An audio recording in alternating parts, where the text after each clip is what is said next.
Hello दोस्तों, आज की इस वीडियो में बात करेंगे जो 12th क्लास बोर्ड है एनसीईआरटी का जो नया सिलेबस लागू हुआ है इस साल 2021-22 से। उस सिलेबस का जो नया एनसीईआरटी का सिलेबस है वो लागू हो चुका है। जो पिछले वाला आरबीसी का सिलेबस है वो हट चुका है। तो अपनी इस वीडियो के अंदर जो एनसीईआरटी सिलेबस के अंदर 12th क्लास केमिस्ट्री के अंदर जो 5th चैप्टर है फर्स्ट रासायनिक सरफेस केमिस्ट्री है, उसके बारे में बात करेंगे। जो एनसीईआरटी के नए सिलेबस के अंदर वापस चेंजेबल हुआ है उसके बारे में बात करेंगे। यानी इस चैप्टर के अंदर जो भी टॉपिक चेंजेबल हुए एनसीईआरटी के अंदर जो नए नए टॉपिक आए हैं उनकी पूरी बात अपनी इस वीडियो के अंदर करेंगे। और जो पूरे कंप्लीट चैप्टर के बारे में अध्ययन करेंगे इस अपने यूट्यूब चैनल के अंदर विथ नोट्सों के अंदर।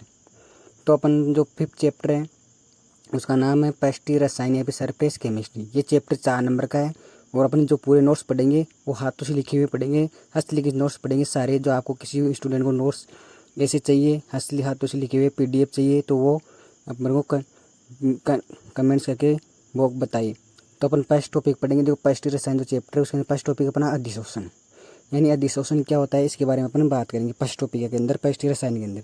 ये टॉपिक पिछले वाले आरबीसी सिलेबस के अंदर भी था और अपने एनसीईआरटी के सिलेबस में भी है। तो अपन फर्स्ट टॉपिक का अधिशोषण देखो, अधिशोषण किसे कहते हैं। तो इस चैप्टर में जो भी अपन बात करेंगे वो सारी देखो इसमें डेरिवेशन वगैरह कम है और इसके अंदर जो पूरा थ्योरेटिकल चैप्टर है तो अपन को पूरे ऐसे पढ़ेंगे, इसको नोट्स के टाइप से पढ़ेंगे इसको।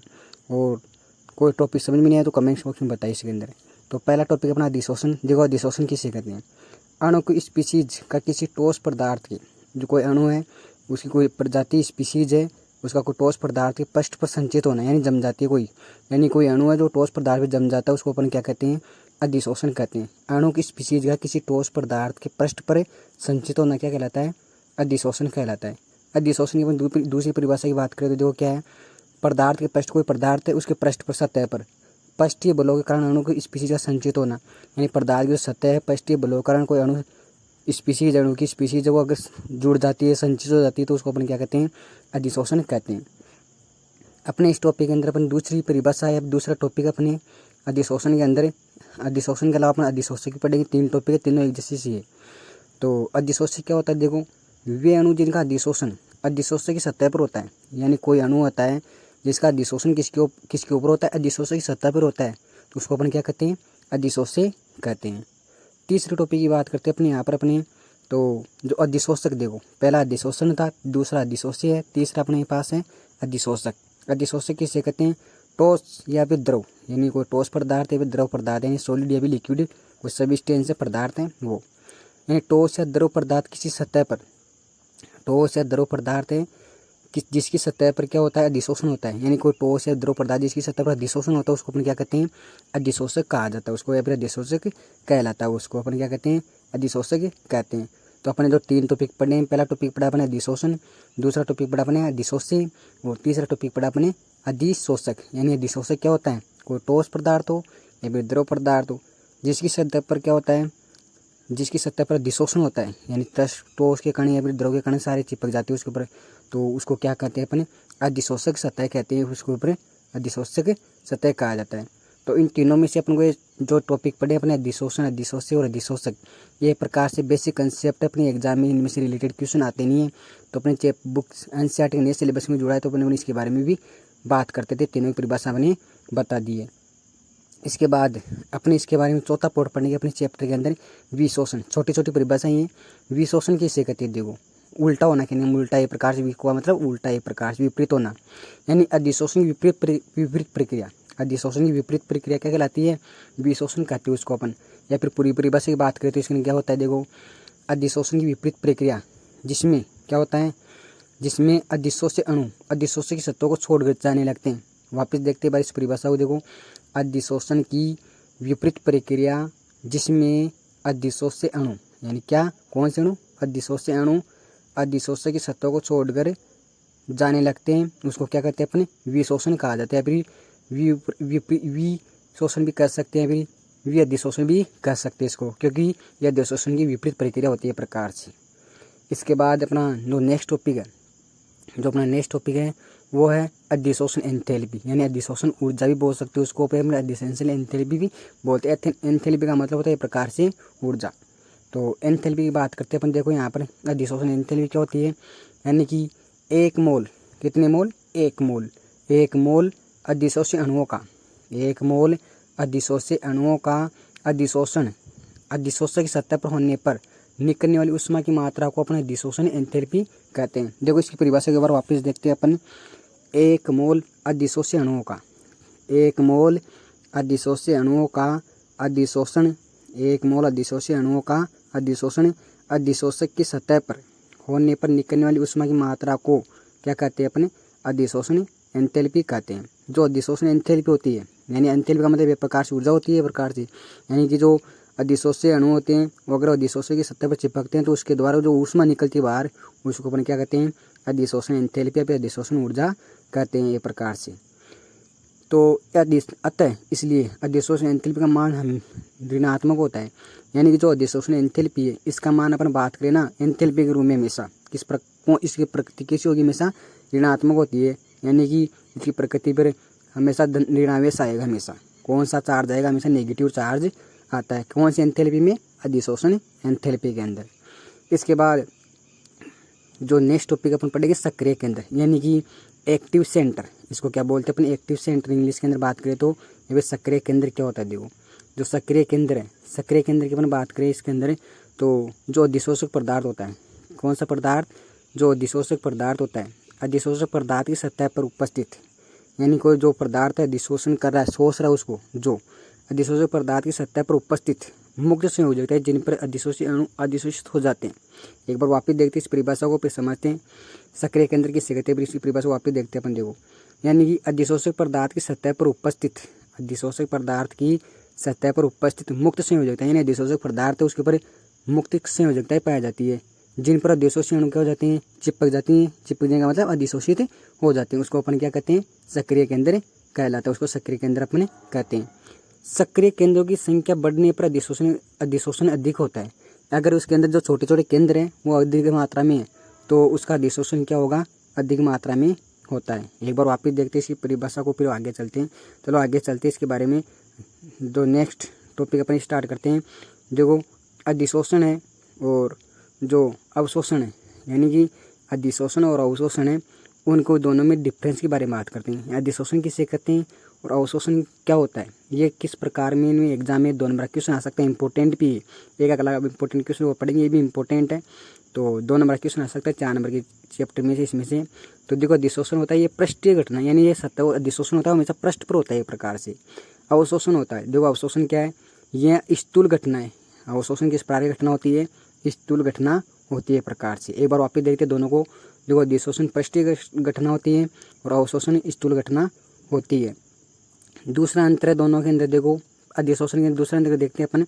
ये प्रारंभ में तेजी से होता है, यानी अधिशोषण होता है वो शुरू में, प्रारंभ यानी स्टार्टिंग में क्या होता है? बहुत तेज गति से होता है और समय के साथ साथ इसकी जो इसकी दर है नहीं, गति करने की दर, वो क्या होता है?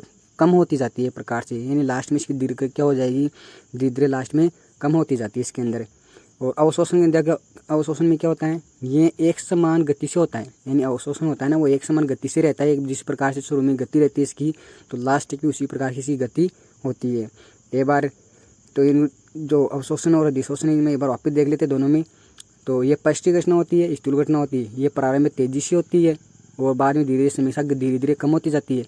और अवशोषण में क्या होती है? एक समान से रहती है। अपने पास नेक्स्ट टॉपिक आता है, देखो क्रियाविधियों में अधिशोषण। इसके उदाहरण देखें अपन, अधिशोषण के उदाहरण देखेंगे तो उन उदाहरणों की बात करते हैं अपन। यहाँ पर 6 उदाहरण देखेंगे, इनमें से उदाहरणों की बात करते हैं अपन। तो क्रियाविधियों में अधिशोषण है, उसके उदाहरण स्पष्ट है, देखो इनको ध्यान से पढ़ना अपन को।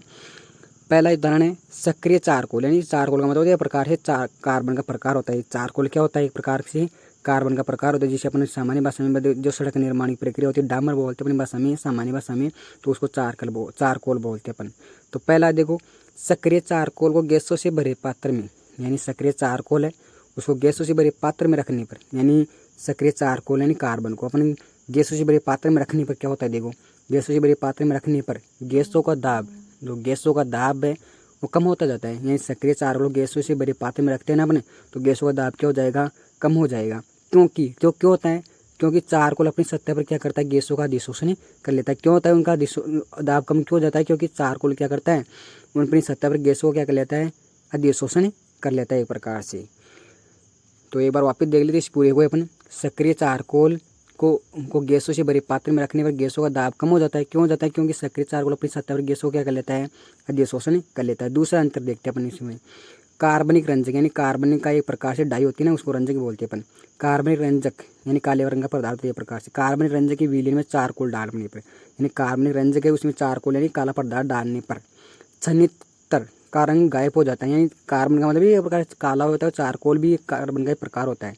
तो कार्बनिक रंजक की विलयन में चारकोल डालने पर छन्नित्र का रंग छन्नित्र का रंग क्या हो जाता है? गायब हो जाता है। क्यों हो जाता है? देखो, क्योंकि चारकोल अपनी सतह पर क्या कर लेता है? देखो, रंजक के कणों का क्या कर लेता है? अधिशोषण कर लेता है एक प्रकार से। एक बार वापस देखते हैं इसको। देखो, कार्बनिक रंजक के विलयन में, किसमें? कार्बनिक रंजक के विलयन में अपन चारकोल डालने पर, क्या डालने पर? चारकोल डालने पर छन्नित्र का रंग क्या हो जाता है? गायब हो जाता है। क्यों?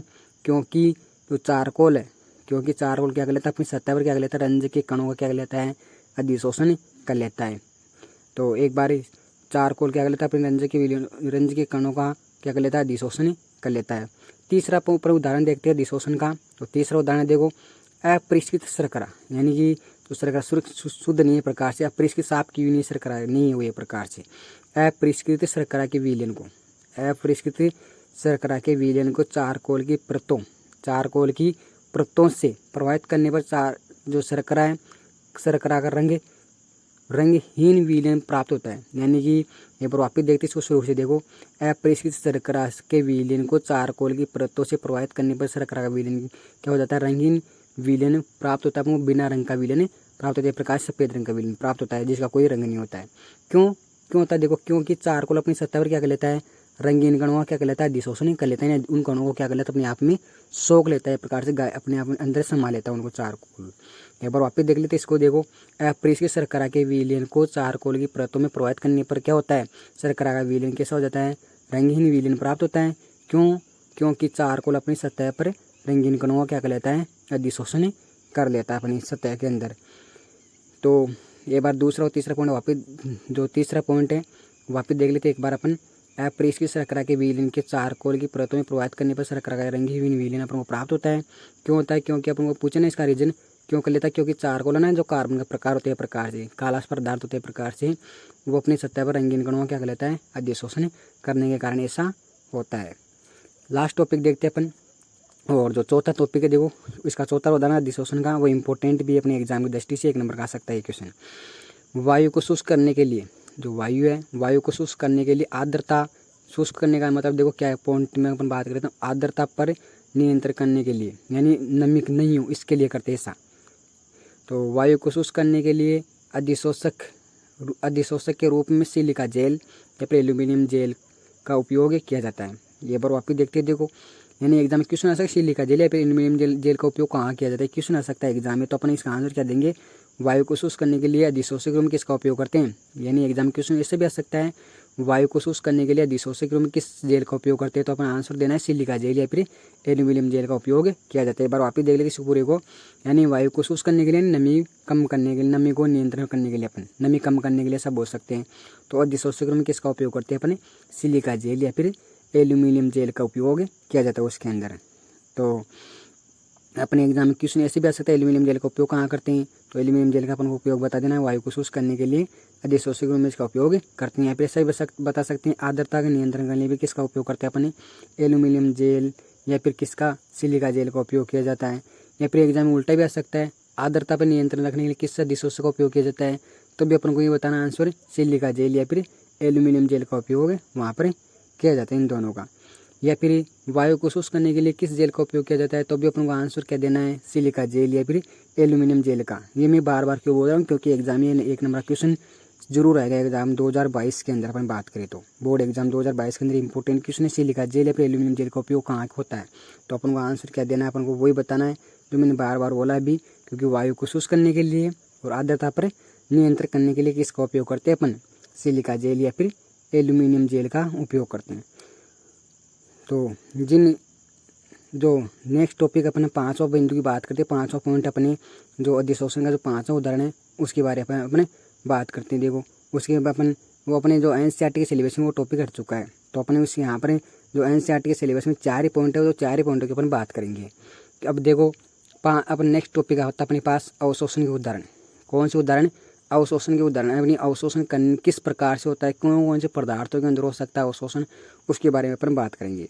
तो आपको ये नोट्स चाहिए तो ये अपनी वीडियो के अंदर कमेंट्स के अंदर और बता दी। PDF अपने हाथों से लिखे नोट्स और आपको मिल जाएंगे, PDF वगैरह, तो टाइप के नोट्स वगैरह मिल जाएंगे। तो आप वीडियो को कमेंट्स करके बताइए, सब्सक्राइब करिए चैनल को, जिससे आपको नोटिफिकेशन जल्दी से नए सिलेबस NCERT 2021-22 का आपको प्राप्त हो जाए जल्दी से।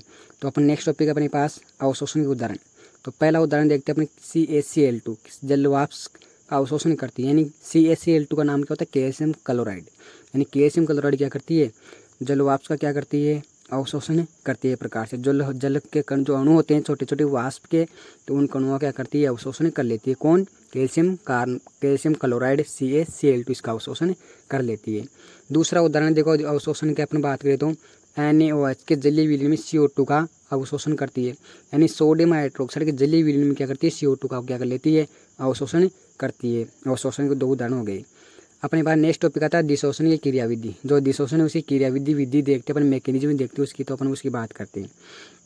देखो अधिशोषक पदार्थ के जो पष्टीय अणुओं में, अधिशोषक पदार्थ के जो पष्टीय अणुओं पर उत्पन्न असंतुलित बलों के कारण अधिशोषण होता है। आपको पूछना अधिशोषण क्यों होता है, क्योंकि अधिशोषक पदार्थ जो कण होते हैं उनके पष्टीय अणुओं पर क्या कौन सा बल उत्पन्न होता है, असंतुलित बल। असंतुलित बलों के कारण क्या होता है, अधिशोषण होता है। एक बार वापिस देख लेते इसको अपन। यानी अधिशोषक पदार्थ के पष्टीय अणुओं पर, अधिशोषक पदार्थ के पष्टीय अणुओं पर उत्पन्न असंतुलित बलों के कारण अधिशोषण होता है। इसके बाद अपन नेक्स्ट टॉपिक बात करते हैं। देखो अधिशोषण की क्रियाविधि उष्मागतिकी रूप से और देखते हैं अपन। तो उष्मागतिकी रूप से यानी थर्मोडायनेमिक्स बोल सकते हैं अपन यहाँ पे एक प्रकार से, थर्मोडायनेमिक्स। तो उष्मागतिकी रूप से देखते हैं। देखो इसको 2 बार पढ़ेंगे अपन बार तो भी याद हो जाएगा अपन को। अधिशोषण उष्मागतिकी प्रक्रम है। यानी अधिशोषण किस प्रकार का प्रक्रम है, उष्माक्षेपी प्रक्रम है एक प्रकार। उष्माक्षेपी का मतलब उष्मा का उत्सर्जन होता है इसके अंदर। यानी उष्माक्षेपी का मतलब क्या होता है, उष्मा का उत्सर्जन होता है किसके अंदर, अधिशोषण के अंदर। अधिशोषण में उष्मा का उत्सर्जन होता है, यानी उष्माक्षेपी प्रक्रम है। अर्थात ΔH का मतलब को अपन बोलते हैं एंथैल्पी। ΔH का मतलब क्या होता है, एंथैल्पी। एंथैल्पी का हमारा ऋणात्मक होता है। यानी अधिशोषण के उष्माक्षेपी प्रक्रम है, अर्थात ΔH का हमारा ऋणात्मक होता है। अधिशोषण के फलस्वरूप अधिशोषी अणुओं का संचलन सीमित हो जाता है। यानी अधिशोषण हो जाएगा तो अधिशोषी अणुओं का संचलन यानी गति करती है ना, वो सीमित एक प्रकार से सीमित गति करते हैं। अतः ΔS का मतलब होता है एंट्रोपी। एंट्रोपी एक प्रकार की ऊर्जा होती है, उष्मा होती है प्रकार की। तो ΔS का मान भी ऋणात्मक होता है। यानी ΔH का मान भी ऋणात्मक होता है और डेल्टा यानी एंट्रोपी का मान भी कैसा होता है, ऋणात्मक होता है इसके अंदर। अधिशोषण तभी संभव होता है, अधिशोषण देखो तभी होगा जब ΔH यानी एंथैल्पी का मान ऋणात्मक हो। यानी एंथैल्पी का मान ऋणात्मक होगा तभी अपने पास अधिशोषण हो पाएगा एक प्रकार से। अधिशोषी अणु अधिशोषी की सतह पर चिपक पाएंगे एक प्रकार से, संतृप्त हो पाएंगे एक प्रकार से। क्यों, ऐसा होने पर ये ΔG का मान क्या होगा, ऋणात्मक होगा। ΔG होती है गिब्स मुक्त ऊर्जा। एक साइंटिस्ट है उसने उष्मागतिकी के नियमों के बारे में बताया था। तो ΔG आपको पूछे ना, तो ΔG का मतलब होता है गिब्स मुक्त ऊर्जा बोलते हैं उस चीज़ को अपन, गिब्स फ्री एनर्जी बोलती हैं, इसको ध्यान रखना। तो ΔG का मान क्या होता है, ऋणात्मक होता है। इसका अपन फॉर्मूले की बात कर लेते हैं। ΔG बराबर ΔH माइनस T ΔS स्थिर ताप एवं दाब पर। दो एक बार चारों की बात कर लेते हैं। ΔG का मतलब होता है, ΔG का मतलब है गिब्स मुक्त ऊर्जा। यानी डेल का मतलब ऊर्जा में परिवर्तन, यानी ΔG का मतलब होता है गिब्स मुक्त ऊर्जा में परिवर्तन। एक बराबर में दे रखा अपने पास ΔH का मतलब होता है एंथैल्पी में परिवर्तन। डेल का मतलब होता है परिवर्तन।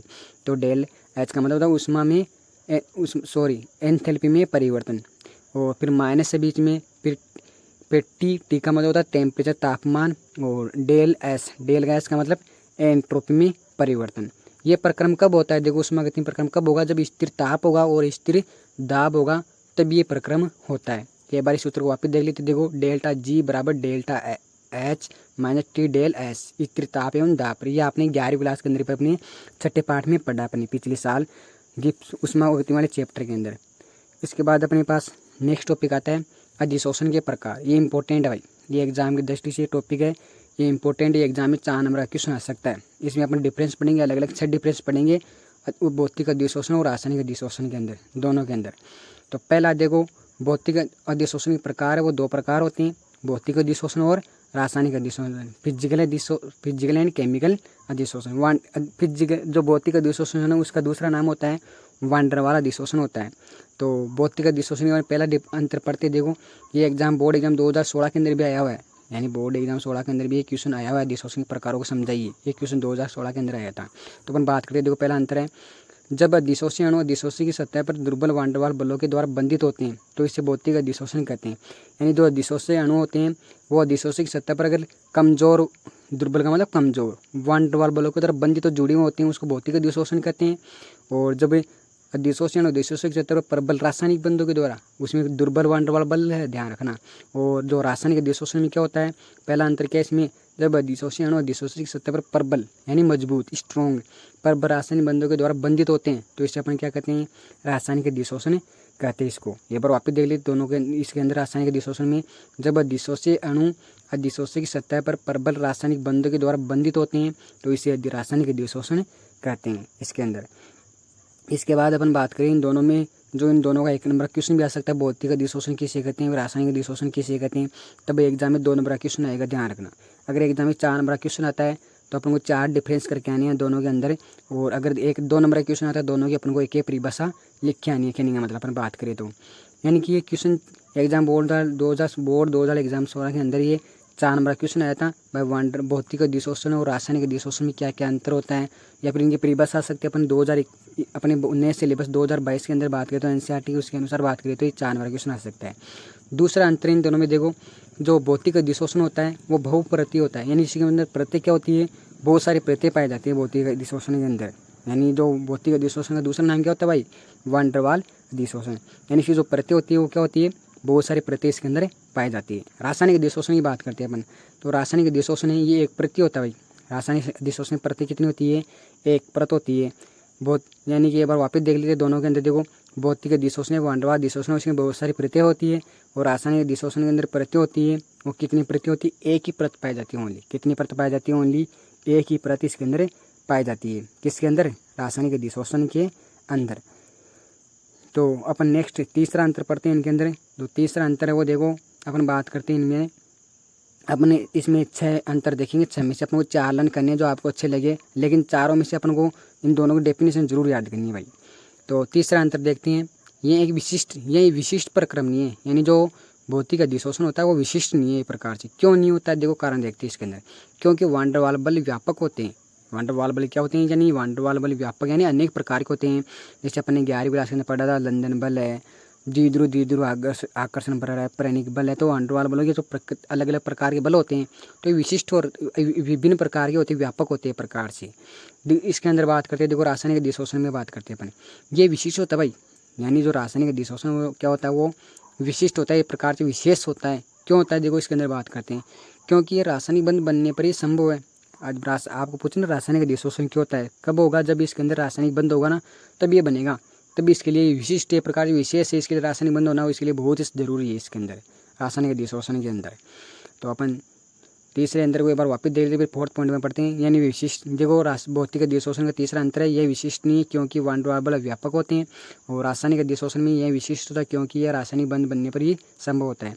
चौथा अंतर की बात करते हैं अपन, अधिशोषण एंथैल्पी एक मान, अधिशोषण एंथैल्पी का मान एक कम का जो मान वो कम होता है भाई। यानी जो भौतिक अधिशोषण है, जो एंथैल्पी है ना, एंथैल्पी अधिशोषण एंथैल्पी का मान क्या होता है, कम होता है। वो कितने होता है, 20 से 40 किलो जूल मोल इनवर्स होता है इसके अंदर, भौतिक अधिशोषण के अंदर कम होता है इसके अंदर। इसके अंदर क्या होगा, देखो रासायनिक अधिशोषण के अंदर रासायनिक अधिशोषण में देखो, रासायनिक अधिशोषण एंथैल्पी का मान क्या होता है, उच्च यानी अधिक होता है। कितना होता है वो, 30 से 240 किलो जूल मोल इनवर्स होता है, 30 से 240 किलो जूल मोल इनवर्स होता है। पाँचवा बात करते हैं, 5वें पॉइंट की बात करते हैं अपन, ताप बढ़ाने पर भौतिक अधिशोषण की दर कम होने लगती है। यानी जो ताप बढ़ाएंगे ना अपन तो भौतिक अधिशोषण है उसकी दर क्या हो जाने लग जाएगी, कम होने लग जाएगी इसके अंदर अपन बात करें तो, किसमें, भौतिक अधिशोषण के अंदर। उसके बाद अपन रासायनिक अधिशोषण की बात करते हैं 5वें अंतर के अंदर, ताप बढ़ाने पर रासायनिक बंध और अधिक बनने के कारण रासायनिक अधिशोषण बढ़ता है। यानी इसके अंदर क्या होगा, अगर उसके अंदर भौतिक अधिशोषण में ताप बढ़ाने पर भौतिक अधिशोषण की दर क्या हुई थी, कम हुई थी। लेकिन इसमें देखो रासायनिक अधिशोषण में उल्टा होता है इसके अंदर, इसमें ताप बढ़ाने पर रासायनिक बंध और अधिक बनेंगे। यानी जो केमिकल बॉन्ड है ना, रासायनिक बंध है वो और अधिक मात्रा में बनते हैं, और अधिक मात्रा में बनने के कारण क्या होगा, रासायनिक अधिशोषण भी और अधिक होता है इसके अंदर। इसके बाद अपन छठे पॉइंट की बात करते हैं। अपने छठा अंतर लास्ट अंतर है इन दोनों के अंदर, भौतिक और रासायनिक अधिशोषण के अंदर, उसकी बात कर लेते हैं अपन। यानी कि दाब बढ़ाने पर भौतिक अधिशोषण है वो भी बढ़ता है, यानी दाब बढ़ाने पर भौतिक अधिशोषण बढ़ता है। और जो रासायनिक अधिशोषण में क्या होगा, देखो दाब का कोई सीधा प्रभाव नहीं इस पर, यानी दाब बढ़ाओ या फिर न बढ़ाओ इस पर रासायनिक अधिशोषण में कोई प्रभाव नहीं पड़ता है इसके अंदर। तो दोनों के अंदर एक बार उदाहरणों को देख लेते हैं। भौतिक अधिशोषण के देखो उदाहरण है, सक्रिय चारकोल पर CH4 यानी मीथेन है, SO2 सल्फर डाइऑक्साइड है, NH3 यानी अमोनिया इत्यादि गैसों का अधिशोषण होता है। सक्रिय चारकोल ले लो, सक्रिय चारकोल के ऊपर CH4 डाल दो, या मीथेन SO2 NH3 इत्यादि गैसों क्या क्या हो जाता है, अधिशोषण हो जाता है। डालने पर चिपक जाती है उसके ऊपर, एक बार अवशोषित हो जाती है उसके सतह पर। जबकि तो रासायनिक अधिशोषण में क्या होगा, देखो उच्च दाब पर H2O2 यानी हाइड्रोजन पेरोक्साइड बोलते हैं भाई इसको। H2O2 का मतलब होता है हाइड्रोजन पेरोक्साइड। उच्च ताप पर यानी तापमान अधिक होने पर, अधिक ताप पर H2O2 इत्यादि गैसों का संक्रमण धातु पर अधिक अधिशोषण होता है। यानी अधिक तापमान ले लो, अधिक तापमान पर जो हाइड्रोजन पेरोक्साइड है H2O2, वो जो संक्रमण धातु होती है, संक्रमण धातु बोलते हैं अपन डी ब्लॉक तत्वों को। संक्रमण धातु किसको बोलते हैं अपने, डी ब्लॉक तत्वों को, जो वर्ग 3 से लेकर 12 तक स्थित होते हैं आवर्त सारणी के अंदर, वहाँ पर पाए जाते हैं। उन सतहों पर अगर आप उच्च तापमान पर अगर H2O2 का आप डाल दो ना, तो उनके ऊपर क्या हो जाएगी, ये अधिशोषित हो जाएगी उस सतह के ऊपर। ये क्या हो जाएगी, उसका पर संक्रमण धातु पर क्या हो जाती है, अवशोषित या अधिशोषण उनका हो जाता है इसके अंदर। एक बार उदाहरणों को वापस देख लेते फिर आगे चलते हैं अपन। देखो जो छठा पॉइंट है, छठे पॉइंट से वापस देख लेते हैं अपन एक बार। दाब बढ़ाने पर जो भौतिक अधिशोषण वो बढ़ता है, वो दाब का कोई सीधा प्रभाव नहीं पड़ता रासायनिक अधिशोषण के अंदर। और जो भौतिक अधिशोषण उसका उदाहरण सक्रिय चालकों पर CH4 SO2 NH3 इत्यादि का कोई गैसों का अधिशोषण होता है। और जबकि उच्च ताप पर H2O2 इत्यादि गैसों का संक्रमण धातु पर क्या हो जाता है, अधिशोषण हो जाता है। अपन लास्ट टॉपिक की बात करते हैं इस वीडियो के अंदर, जो कम देखो ज़्यादा इंपॉर्टेंट नहीं, इंपॉर्टेंट ऊपर वाला था, ये अपन को फिर भी बात करनी है इसके अंदर। देखो क्योंकि बुक सिलेबस में NCERT के अंदर दे रखा है, तो हमको पढ़ना जरूरी है, क्योंकि ये नीट और PMT के एग्जाम में भी ये क्वेश्चन आते रहते हैं, तो अपन को उनको ध्यान से पढ़ना है। तो कम ताप पर यानी तापमान कम है भाई, तो कम ताप होने पर भौतिक अधिशोषण उच्च ताप पर।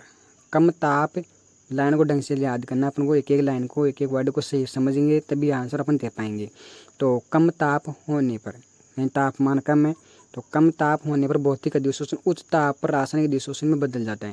यानी अगर कम तापमान है पहले तो, उसके बाद अगर भौतिक अधिशोषण है उसका तापमान बढ़ा देंगे अपन, तो तापमान बढ़ाने पर वो किस में बदल जाएगा, रासायनिक अधिशोषण में बदल जाएगा। वो भौतिक अधिशोषण किस में हो जाएगा, रासायनिक अधिशोषण के अंदर चेंज हो जाता है।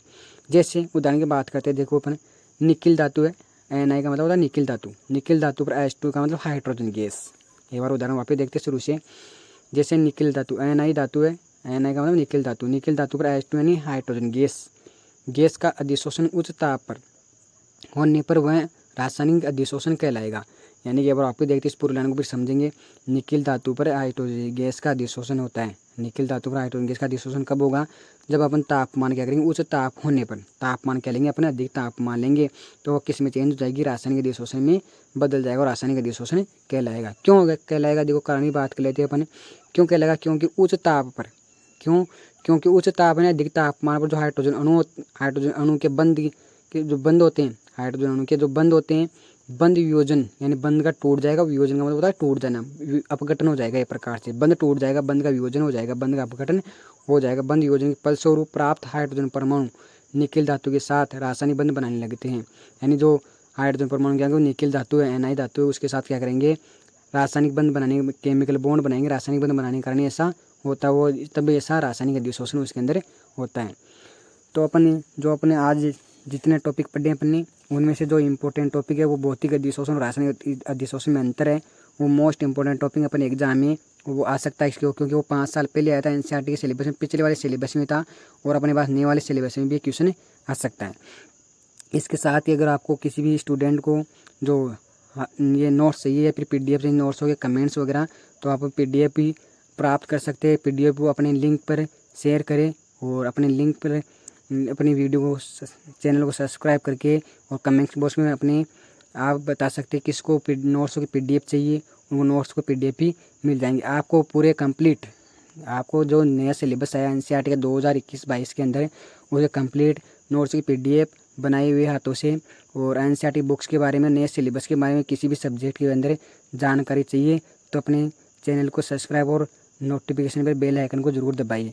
जिससे आपको जल्दी से जल्दी जो भी जितने भी अपने जो नोट्स पढ़ रहे हैं, जो नए सिलेबस के अकॉर्डिंग अपन टॉपिक की बात करें, तो आपको जल्दी से उनके बारे में न्यूज़ मिलती रहे।